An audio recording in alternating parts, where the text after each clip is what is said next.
शांति।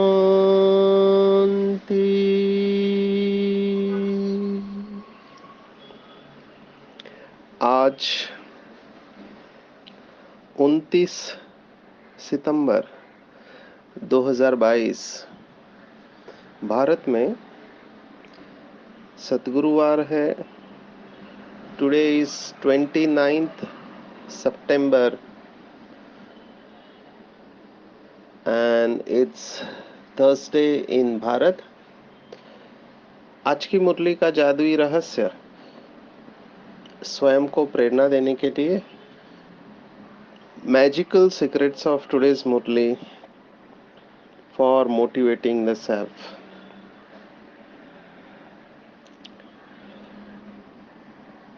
आज की पूरी साकार मुरली अगर एक शब्द में कहा जाए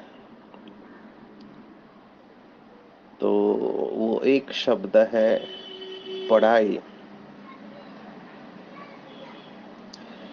पढ़ाई पढ़ाई पढ़ाई।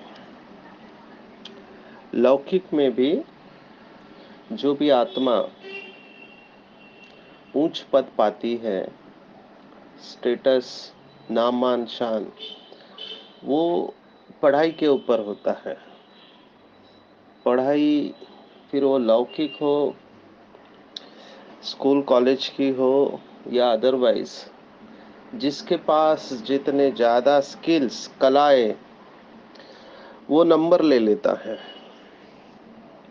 यहाँ पर भी बाबा इस प्रिंसिपल को अंडरलाइन कर रहे हैं और बाबा ने कई बार मुरलियों में कहा हुआ ये स्लोगन है कि पढ़ेंगे लिखेंगे तो बनेंगे नवाब। पढ़ेंगे लिखेंगे तो बनेंगे नवाब।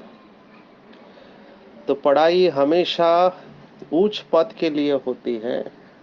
कोई भी स्टूडेंट फेल होने के लिए नहीं पढ़ता है। सबका लक्ष्य होता है कि हमको अच्छे मार्क्स से पास होना है। तो बाबा आज की मुरली में बार बार कह रहा है कि बच्चे, तुम्हें कभी भी किसी भी हालत में, स्वयं भगवान कह रहा है, किसी भी हालत में एक दिन भी पढ़ाई मिस नहीं करनी है। क्यों? क्योंकि हम गॉडली स्टूडेंट है। दूसरा स्लोगन जो इसके साथ जाता है, बाबा ने कहा था कि जब तक जीना है तब तक, माना जब तक सांसें चल रही है तब तक पढ़ना है या ज्ञान अमृत पीना है। जब तक जीना है। वैसे वो लौकिक पढ़ाई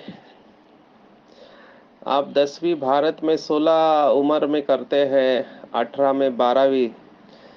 ग्रेजुएशन 21 साल की उम्र में होता है, 23 साल में पोस्ट ग्रेजुएशन होता है, फिर पीएचडी होता है और 4 साल।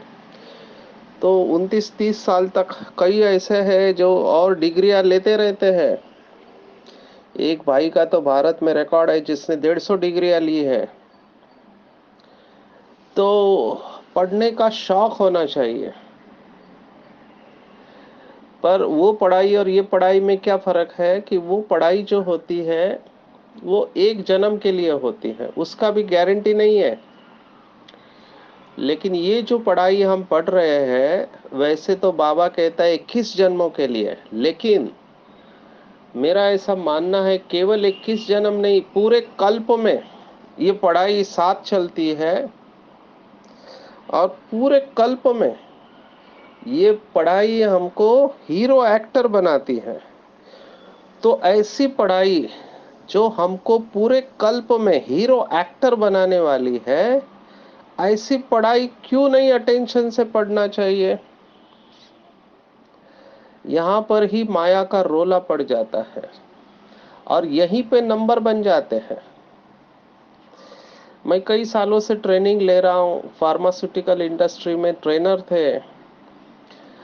तो हम हमारे पास जो सेल्समैन आते थे, आपने देखा होगा डॉक्टर्स के कैबिन में बैग लेके जाते हैं, जो उनको एमआरस कहते हैं, मेडिकल रिप्रेजेंटेटिव्स या सेल्स रिप्रेजेंटेटिव कहते हैं।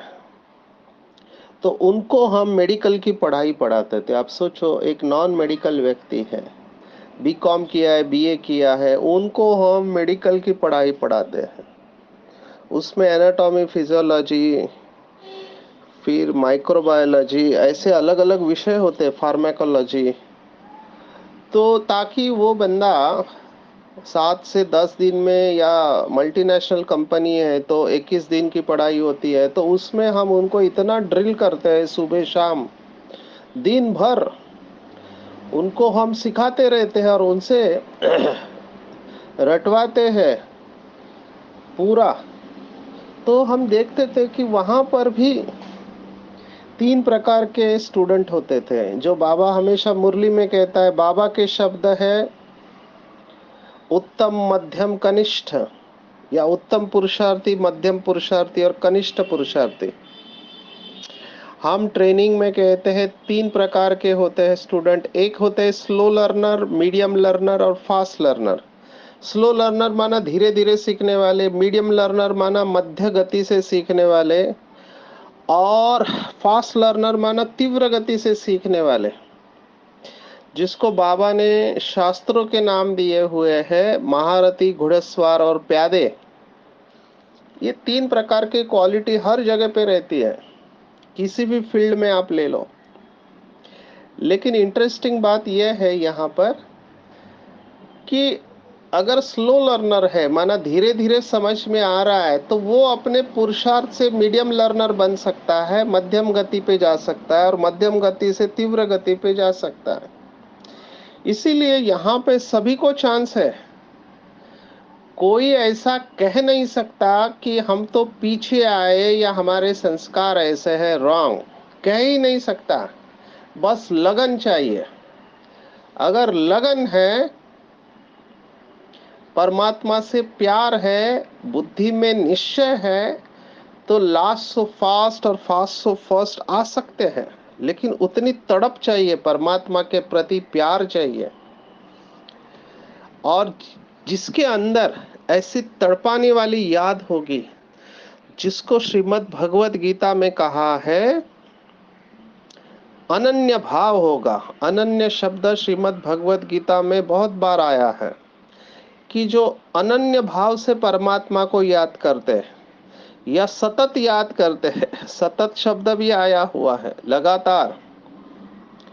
तो ऐसा अनन्य भाव जिसके अंदर है, जिस आत्मा ने परमात्मा को ही अपना संसार बना लिया है, जिसका एक परमात्मा शिव बाबा के सिवा और कोई नहीं है, वो बच्चा नंबर ले लेगा। तो अपने आप को ऐसा गॉडली स्टूडेंट बनाना चाहिए। बहुत बड़ा नशा है ये, कि स्वयं भगवान टीचर बन के मुझे पढ़ा रहा है। आप थोड़ा चित्र देखो, अपने मन के अंदर चित्र लाओ। अगर भक्ति मार्ग का भी चित्र ले, कि स्वयं विष्णु आपको सिखा रहा है कि ऐसे करो, ऐसे करो, ऐसे करो, तो आप सोचो वो कितना नशा होगा उस आत्मा को, जिसको स्वयं विष्णु सिखा रहा है। क्योंकि विष्णु को भगवान मानते हैं वैष्णव संप्रदाय वाले, या जो शिव शंकर को एक कर दिया है भक्ति मार्ग में, जो कि गलत है। अगर कल्पना करो कि स्वयं शंकर आ गया आपको सिखाने के लिए, तो क्या अवस्था होगी। ये सिर्फ आपको विजुअलाइजेशन दे रहे हैं। यहाँ तो निराकार बाप स्वयं सिखा रहे ब्रह्मा तन के द्वारा। आप कल्पना करो, ये तो भक्ति मार्ग की बात मैंने सुना है, स्वयं भगवान ब्रह्मा के तन के द्वारा आया है साकार में, आपको पर्सनल कोचिंग दे रहा है। विजुअलाइज करो कि ब्रह्मा बाबा मेरे साथ बैठा है और मुझे हर वक्त कोचिंग कर रहा है।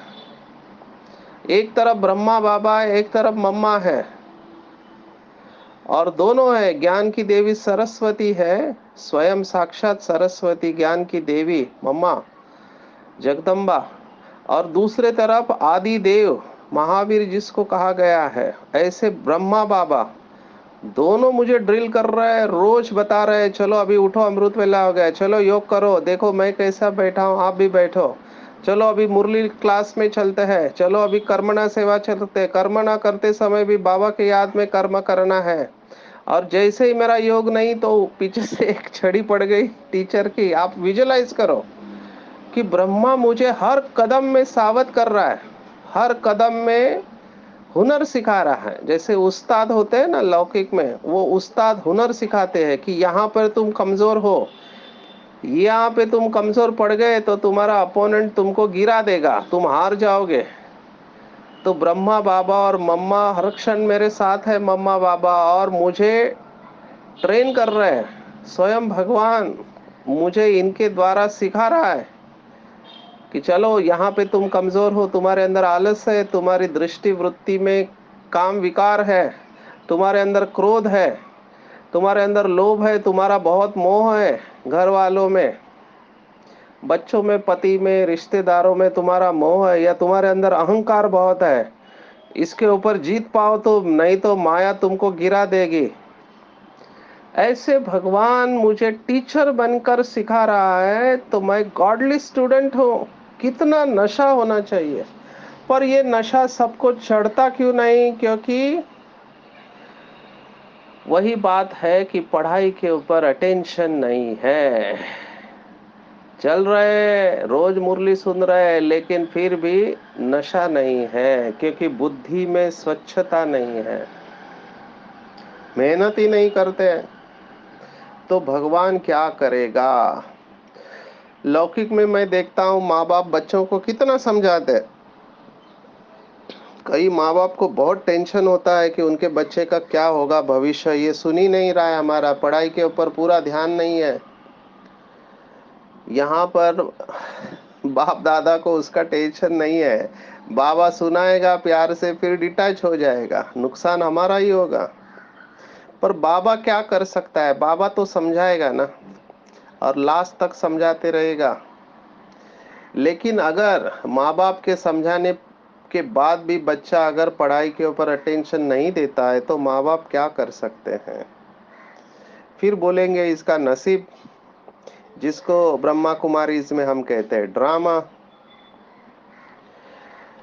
तो पढ़ाई के ऊपर अच्छी तरह से अटेंशन देना है। देखो बाबा के महावाक्य बहुत सुंदर है।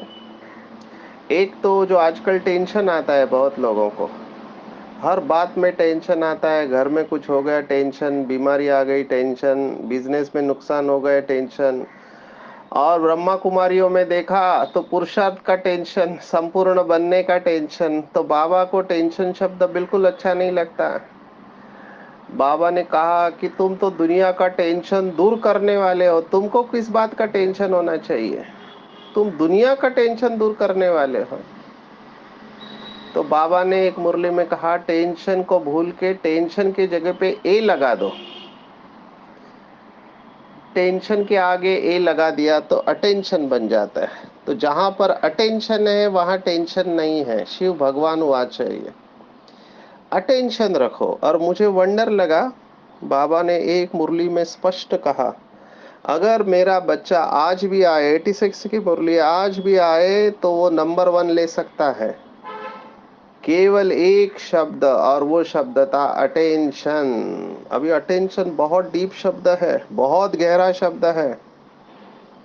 अटेंशन के ऊपर ही पूरा खेल है, पूरा खेल अटेंशन का है।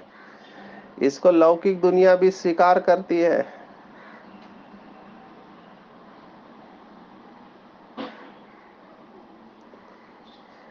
जिनकी मेमोरी अच्छी नहीं होती है लौकिक में, तो उनके लिए कहावत है अंग्रेजी में कि interest is the mother of attention and attention is the mother of memory.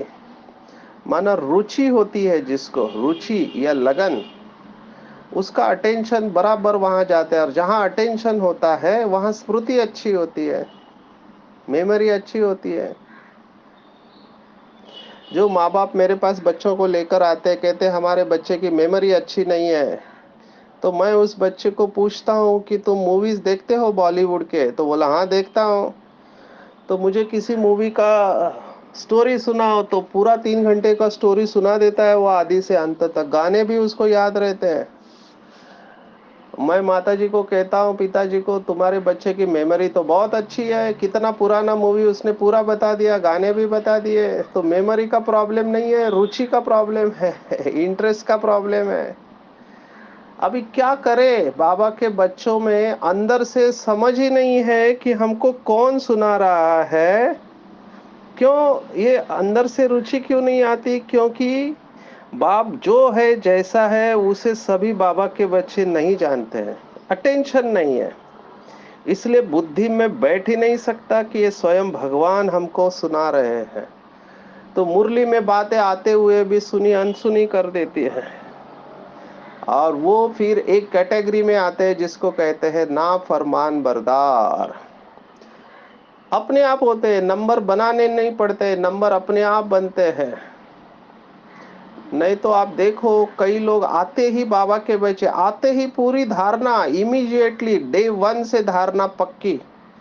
और कुछ लोग कहते हैं बाबा के बच्चे क्या करें, धीरे धीरे धारणा होगी, पवित्रता इतने जल्दी तो आ नहीं सकती है, खाने पीने की शुद्धि इतने जल्दी तो आ नहीं सकती है। ये सब बहाने हैं। ये सब बहाने इसलिए आते क्योंकि निश्चय नहीं है भगवान के ऊपर। ऐसे बाबा के बच्चे, आई एम सॉरी टू से, लास्ट में पश्चाताप करने वाले हैं।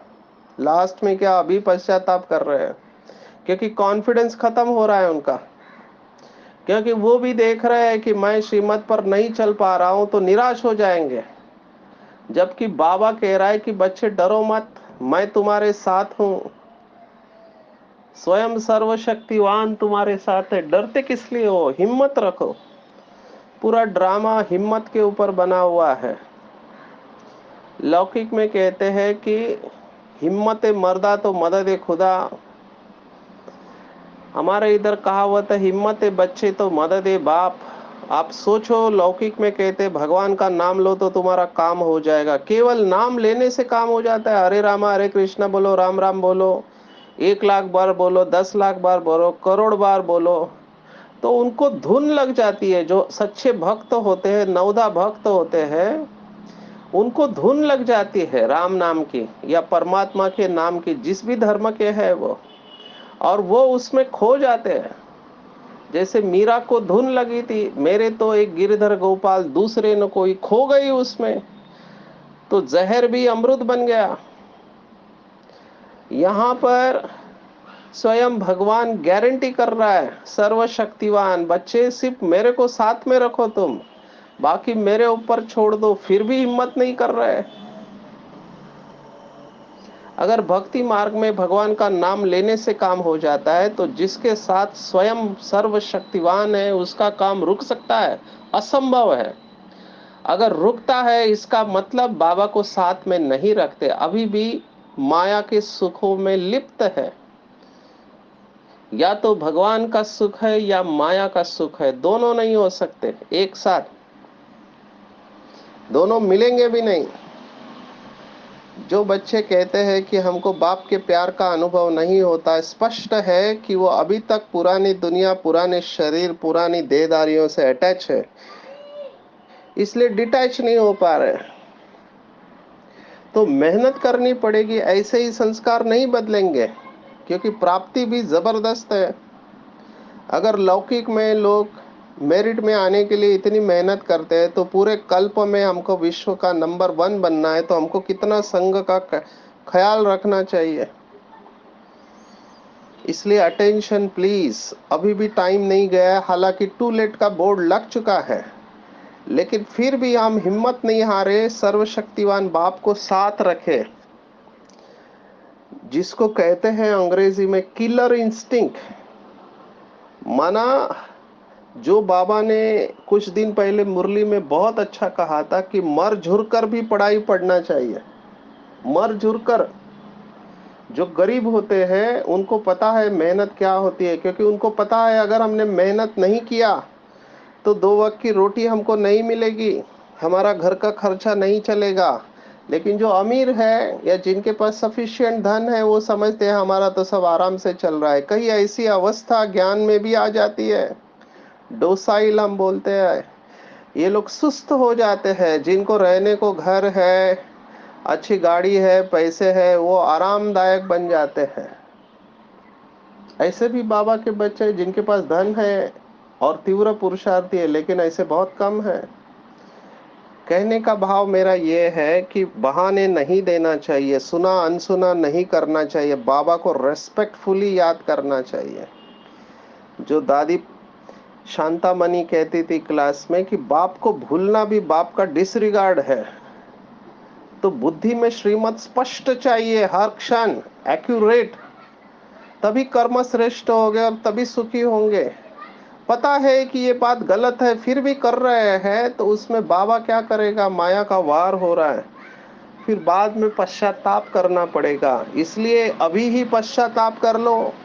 पश्चाताप भक्ति मार्ग में दवाई बताई है। गलती हो गई तो पश्चाताप करो, माफी मांगो और अगली बार के लिए अटेंशन देके श्रेष्ठ पुरुषार्थ करो।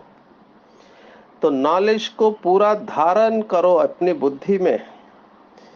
इसके लिए मुरली के ऊपर 100% अटेंशन। जो दादी जानकी की बात सुनाई, बाबा को पूछा कि मैं नंबर 1 जाने के लिए क्या करूं? बाबा ने कहा मुरली के ऊपर 100% अटेंशन। 100%, एक एक शब्द मुरली का, सिर माथे के ऊपर, सिर आंखों पर कहते हैं।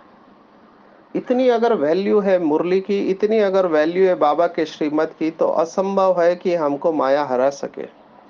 लेकिन होता क्या है, ढीले ढाले हो गए, आलसी हो गए हैं। कहते आज नहीं गया तो चलेगा, आज योग मिस किया तो क्या हुआ, कल डबल योग कर लेंगे। ये माया की चाल है, माया का वार है। आज तक अभी मैं नशा मुक्ति में सेवा देता हूँ। कई लोग कहते हैं कि पढ़ाई क्यों छोड़ दिया, क्या करे, गरीब है इसलिए पढ़ाई छोड़ दिया। लेकिन आज तक मैंने एक व्यक्ति भी नहीं देखा दारू पीने वाला जो कहा गरीबी के कारण दारू नहीं पीते हैं। कैसे भी करके वो पिएंगे। तो हमको इन दारू पीने वालों से सीख लेना चाहिए। जैसे ही इनका नशा कम हो जाता है तो ये तुरंत चढ़ा लेते हैं अपने नशे को। कमिटमेंट है, इसमें भी दृढ़ता है, तो क्यों ना हम श्रेष्ठ संकल्पों में दृढ़ रहे कि स्वयं भगवान मुझे कह रहा है कि बच्चे मेरे श्रीमत पर चलो तो मैं तुम्हें विश्व का मालिक बना दूंगा। कितनी ऊंच पढ़ाई है ये, कितनी ऊंच प्राप्ति है। एक मुरली में बाबा ने कहा था कि अगर कभी सेंटर पर जा रहे हो, कोई आपको पूछे कहाँ जा रहे हैं, तो उनको नशे से कहो कि हम सतयुग के प्रिंस प्रिंसेस बनने की कॉलेज में जा रहे हैं। ऐसे नशे से कहना चाहिए कि हम प्रिंस प्रिंसेस बनने के कॉलेज में जा रहे हैं और हमारी पढ़ाई 21 जन्मों की राजाई देती है। इतना शौक होना चाहिए। अब जिसको शौक होगा वो बीमारी में भी मुरली सुनेगा। बाबा ने तो कहा बीमार है तो भी मुरली क्लास में लेके जाओ, ताकि मुरली सुनते सुनते शरीर छूट जाए। जो भक्ति मार्ग में गायन है, तब प्राण तन से निकले गंगा का तट हो। माना गंगा, ज्ञान गंगा बहती हो तब प्राण तन से निकले तो भी शफा मिल जाएगी, ऐसे बाबा ने कहा। तो पढ़ाई कभी भी मिस नहीं करना चाहिए। बाबा ने एक मुरली में कहा यहाँ जितना देरी से उठेंगे वहां उतना आप देरी से आएंगे। ये खास उन लोगों के लिए जो अमृत वेला मिस करते हैं। चाहे कुछ भी हो जाए, अमृत वेला शक्ति भरने की वेला होती है। तो आत्मा में जो खाद पड़ी है उसको निकालना है। एक्यूरेट चलना है हमको, रेगुलर पढ़ाई पढ़नी है, कभी भी अपसेंट ही नहीं लगनी चाहिए, अपसेंट ही नहीं लगनी चाहिए। ये अटेंशन रखना है, नहीं तो माया नाक से पकड़ लेगी, ऐसे बाबा ने कहा। पूरा योग न होने के कारण माया बुद्धि को ताला लगा देती है, फिर खुशी नहीं रहेगी, खुशी चली जाएगी। और फिर बोलेंगे हाँ चल तो रहे है, तो है बाबा के बच्चे, अभी क्या करे, बंधन है, ये है वो है। रॉन्ग, ये सब बहाने हैं। बंधन है तो उसको काटना है, और काटने का तरीका है योग बल। अटेंशन रखो अपने कर्मों के ऊपर, तो हम अपने बंधनों को भी काट सकते हैं। आज विशेष सेवा की 2 बातें बाबा ने बताई है कि प्रश्न पूछना चाहिए चूहे की तरह। जैसे चूहा काटता है और फूंक मारता है तो पता नहीं चलता है। मुझे बचपन के दिन याद आ रहे हैं। हमारा जन्म एक छोटे से घर में हुआ, चाल में झोपड़पट्टी कहेंगे, तो रात को सोते थे पता ही नहीं चलता था। सुबह उठ के खड़े होते थे तो पैर में दर्द होता था, तो देखते थे कि पूरा पैर नीचे से खा लिया है और खून भी निकल रहा है, लेकिन नींद में कुछ पता नहीं, वो चूहे काट के चले जाते थे। तो माया इस चूहे की तरह है, काट लेती है और पता भी नहीं चलता है। तो माया से सावधान रहना है। और हमको बाबा का ज्ञान भी इस तरह से देना है कि उनको फील ना हो। अभी परशुराम अवतार की बात कही है या युगे युगे की बात कही है, तो संभवामी युगे युगे अगर कहते हैं तो 4 युग के 4 अवतार होने चाहिए।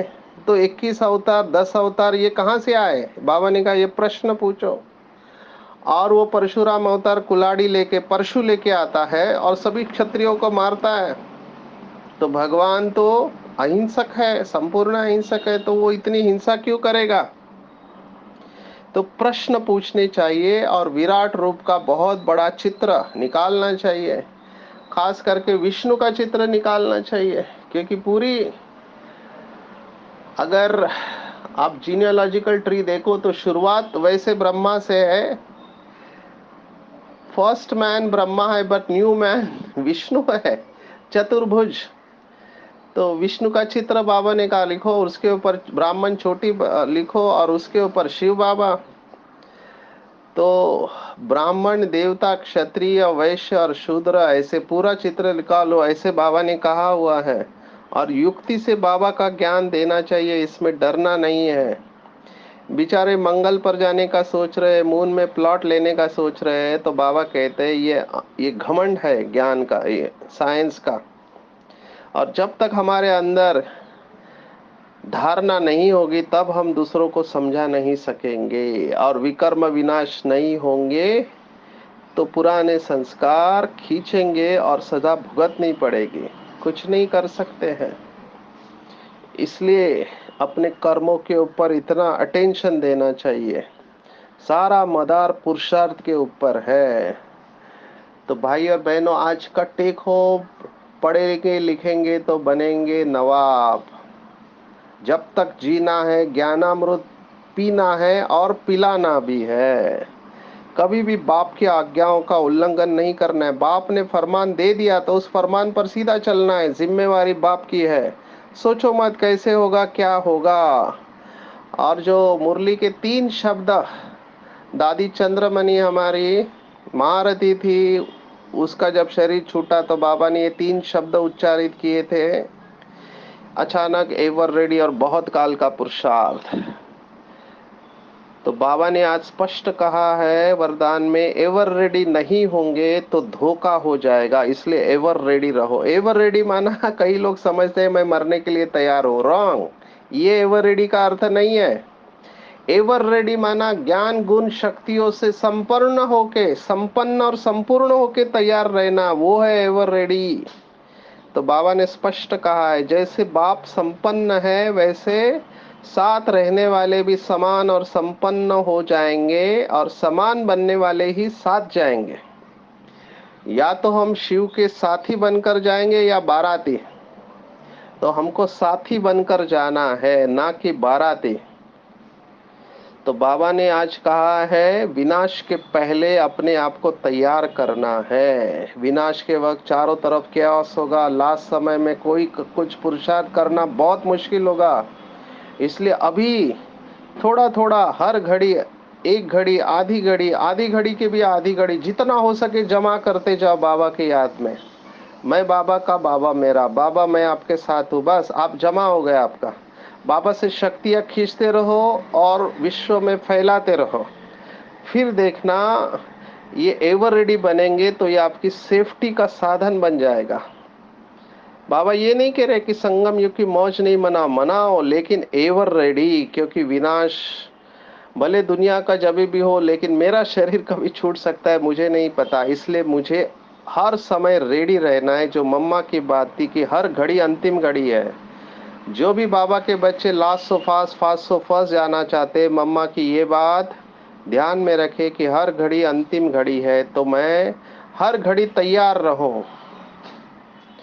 और बाबा ने कहा कि सफलता किसको मिलेंगी, तो जो ऐसे बाबा की श्रीमत पर चलकर बाप की याद से अपने विकर्म विनाश करके अपने को संपूर्ण पवित्र बनाते हैं, उनके हर कदम में सफलता समाई हुई है, क्योंकि वो निर्मल बन जाते हैं। मैल पूरा निकल गया, स्वच्छ पवित्र आत्मा, जिसको बाबा कहता है साफ दिल, तो मुराद हासिल हो जाती है। बाबा को ऐसे साफ दिल बच्चे बहुत अच्छे लगते हैं। तीन बातें: सच्चा दिल, साफ दिल और बड़ा दिल।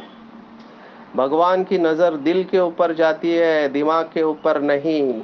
भगवान को साफ दिल बहुत पसंद है। सच्चा दिल, साफ दिल और बड़ा दिल, ऐसे बाबा के बच्चे सफलता स्वरूप बनते हैं। अच्छा, ओम शांति।